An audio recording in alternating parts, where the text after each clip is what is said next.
Breaking: Royal Marine Commando detained under counter-terrorism laws for expressing concerns about diversity and inclusion policies. And finally, the Telegraph have picked up on the story as well. Royal Marines in DEI row over women on the front line. Member of Elite Corps who raised concerns about lower standards for female trainees claims he was treated like a terrorist. Yeah, and in these times and with our government, do you believe those claims or not? Who do you believe? A young working class bootneck or a slithering politician who lies every time he flaps his lips? Oh, it's a tough one.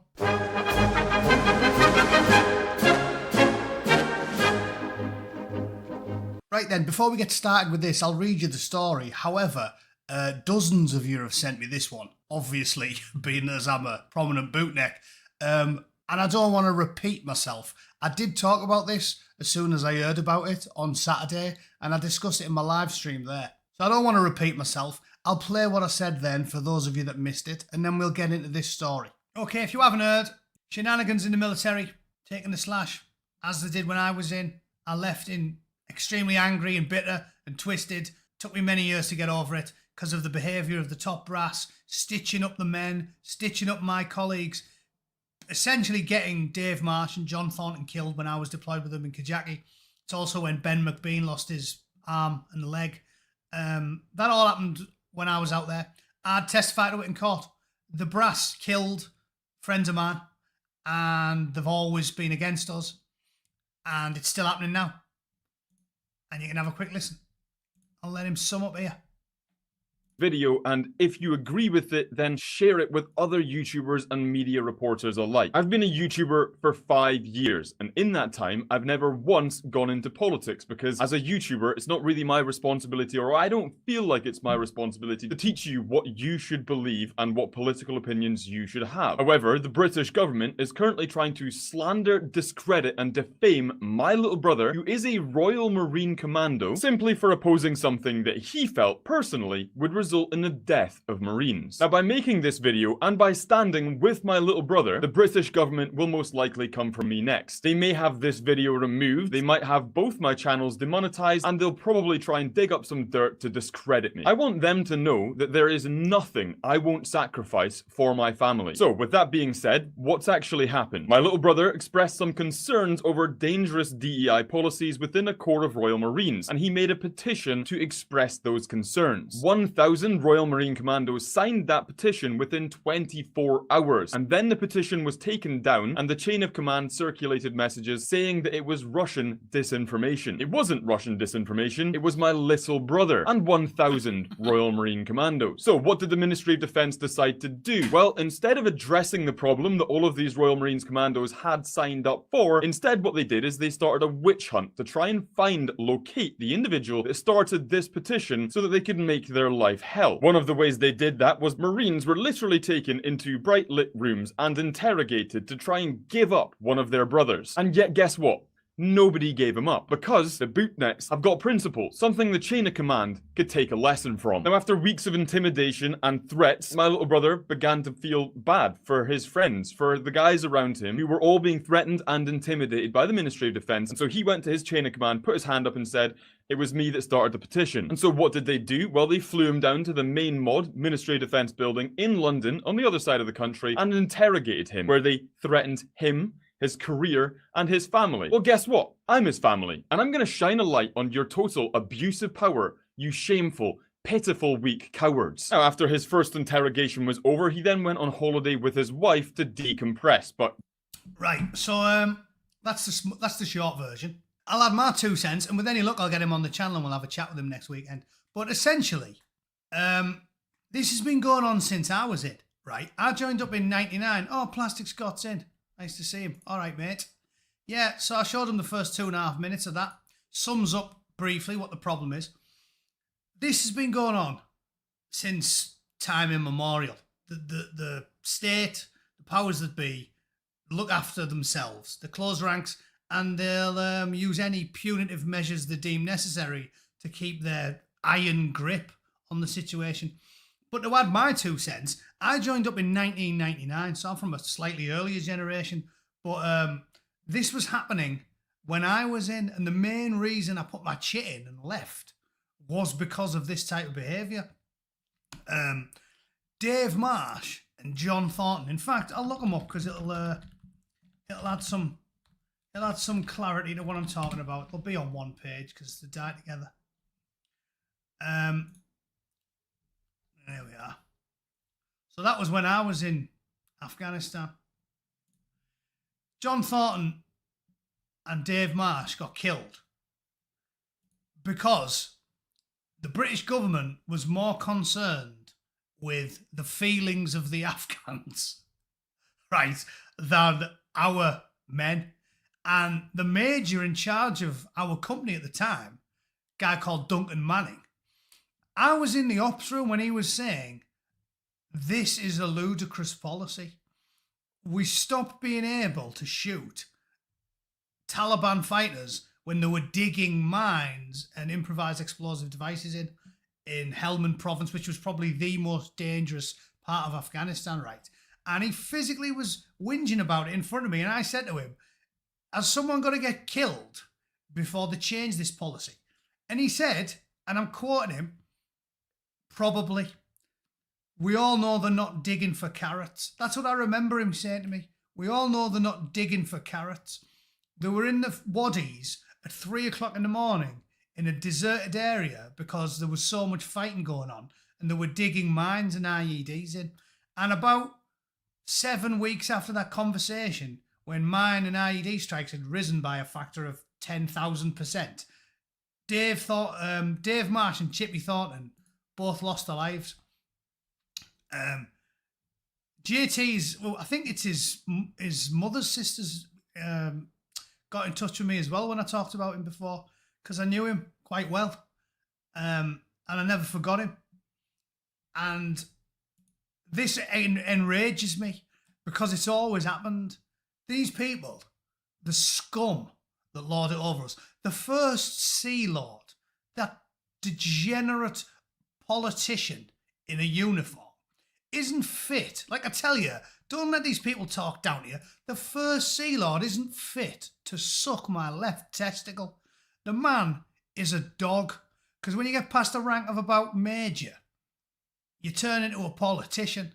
And is there any creature lower than a politician?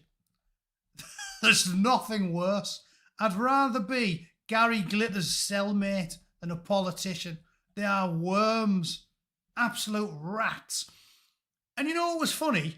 I left in disgust after that tour. And it was a prophetic decision. So if I left in 2000, it'll have been 2009 if that tour was 2008. I went outside in 2009, and a couple of years later was when Al Blackman got done and charged for murder in the first degree and sentenced to life in prison, when every man and his dog knew for a fact that it was manslaughter at worst, and he should have got a slap on the wrist and about 3 years in jail for it at worst. Okay, so this has always happened. This has always happened. These scumbags are doing to his brother the exact same thing they've always done, which is crushing the lads, the fighting bread and butter of the military, for using the common sense that the working classes have when they're not playing these political games. And they're entitled to their opinion because their opinion's right, and the general public know it's right. DEI, as it did in Helmand Province in 2008, namby-pamby, wishy-washy, worry about the feels before the reals, bollocks, will and has get people killed and got people killed, and it is going to happen. The DEI bollocks in the Royal Marines is ludicrous. And Butch is a bootneck. Are you telling me that any bird is going to be able to haul herself up that 30-foot rope? It's total nonsense. Pip and all them cheated. Everybody knows it. It's not happening. Even if a rare woman could manage it, dropping the standards will have you in a situation where some bloke's got 3 holes in him. Again, happened to me when I was in Helmand Province. We had 3 lads got shot on one patrol, and then we had to throw them on top of ponchos and sprint across open ground whilst being rinsed by the Taliban to get them to the chopper, to get them to Bastion for medical treatment, emergency medical treatment. And if you've got a couple of split asses in there, a little 5'2" fat because the DEI government said it was a good idea, she's going to drop the tarp and the bloke's going to have multiple gunshot wounds and a bad fucking head because some little fat bull dropped him on it. Okay? That's what DEI is going to do to the military. And you can get away with it in REMF, rear echelon roles, like being a signals technician or a radar operator or a clerk or a storeman or a driver. So I'm not saying women shouldn't be in the military, but at the tip of the spear, commandos, special forces, paratroopers, no. No. If you must have them, let them achieve the identical standard to the men. And that'll sort it out. Because maybe 1 in a million can manage it, and then they'll be strong enough to hold their own. But if they even think about changing the standards, they will kill people. We both know it's going to happen. Okay? That's all I've got to say on it. With any luck, I'll get Plastic Scott on, his brother on next week, and we can have it out in front of everyone. Okay? I think we'll call it there. Right, so that was mid-rant on Saturday. I was most annoyed about it, and I'm still annoyed about it. Clearly this has been going on for decades. It's just got much, much worse. Now let's have a look what the Telegraph's got to say about it. Lots of comments on it as well. Clearly there's a lot of interest in the story. It says, member of the elite corps who raised concerns about lower standards claims he was treated like a terrorist. The Royal Marines have become embroiled in a row over the role of women on the front line. In a highly unusual move, a serving member of the corps was publicly raised concerns about the possible lowering of standards for female trainees and claimed that lives could be at risk if Britain goes to war. Could be at risk if Britain goes to war. Yeah. Your life could be at risk if you get shot and the person expected to drag you across the desert floor to the casualty evacuation area is a scrawny 95-pound dwarvish female who was given a green beret, like Pip Tattersall. Everyone talks about Pip. She didn't climb the 30-foot rope. Everybody in the corps knows it. And she had a step ladder to get over the 6-foot wall. This is well known in military circles. They don't earn it. DEI didn't earn it. And as in so many ways, I like to think the Royal Marines was ahead of the curve on that one as well, because we were giving out green lids to women who didn't earn them years ago. The commandos claim that up to 1,000 of his fellow Marines backed a private letter to military chiefs raising fears that diversity, equality and inclusion were in danger of creating an unrecognisable, weak and compromised version of the corps. The letter claimed that some women at the Commando Training Centre were being artificially pushed through training. Of course they are. And in a video subsequently posted online, he said, "We believe that we have the very high standards we keep for a very important reason, which is to prevent Marines from being killed in dangerous situations when they go to war." He also alleges that after raising concerns with his chain of command, he was treated like a terrorist and a criminal. This included briefly being held by police under counter-terrorism legislation, and when he asked them, "Am I being detained?" they say, "No, you're not being detained, but we're holding you here under the Terrorism Act." Have I committed an act of terrorism? No, we have you here because of your views. Ha! Brilliant stuff, exactly as you'd expect. We've had people, serious people, like Geert Wilders and Renaud Camus, a famed French philosopher.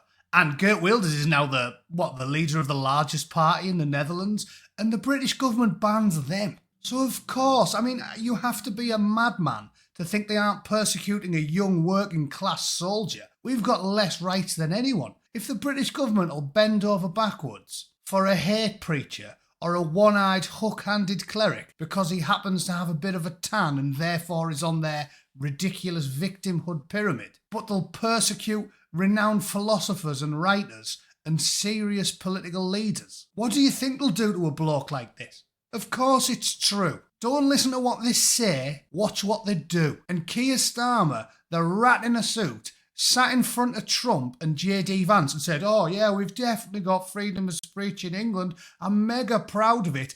as they were locking up people like Lucy Connolly or Sam Mellier. You don't live in a free country. The people that lead you are the worst type of human scum, and if you take their word over a young soldier, I've got a bridge to sell you. In fact, no, I haven't got a bridge to sell you because you're mentally ill and I wouldn't sell anything to a raving lunatic, okay? You should be locked in a small cell with rubber wallpaper and existing on a diet of mashed bananas for the rest of your life if you trust someone like Keir Starmer or David Lammy over a young soldier, okay? It's that simple. And obviously today they've started on the usual playbook. Here we go. They're almost boring. They're boringly predictable. Plastic Scott, MOD and media smearing. Ah yes, the age-old tactic of calling any political opponent an extremist. This is complete nonsense. John is not a of course he isn't. These are flat out lies. It's not about John, it's about opposing DEI. Yeah, so now they've started that one.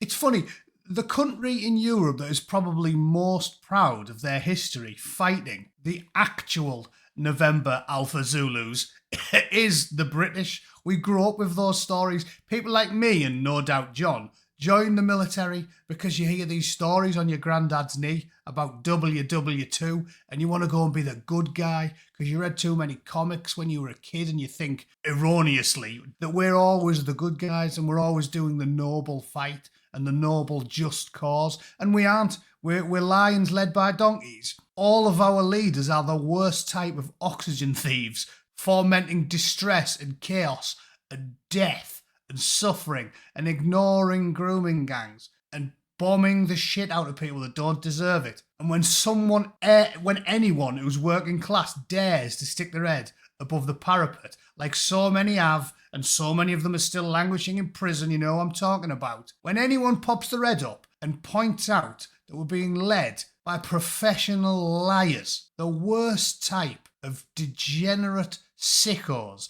people like Starmer, lower than a rattlesnake's ballsack, and yet he'll come out and smear a good man who no doubt joined the military for noble reasons as some sort of crypto-fascist. It's preposterous. It's ludicrous. We all know it. We all know it. I don't feel like I need to say any more on the topic. Anyway, that's my 2 cents for the day. Please let me know what you think in the comments. Judging by the amount on the Telegraph story, I can't see many of them being negative because people's eyes have opened quite wide in the last few years. But it is what it is.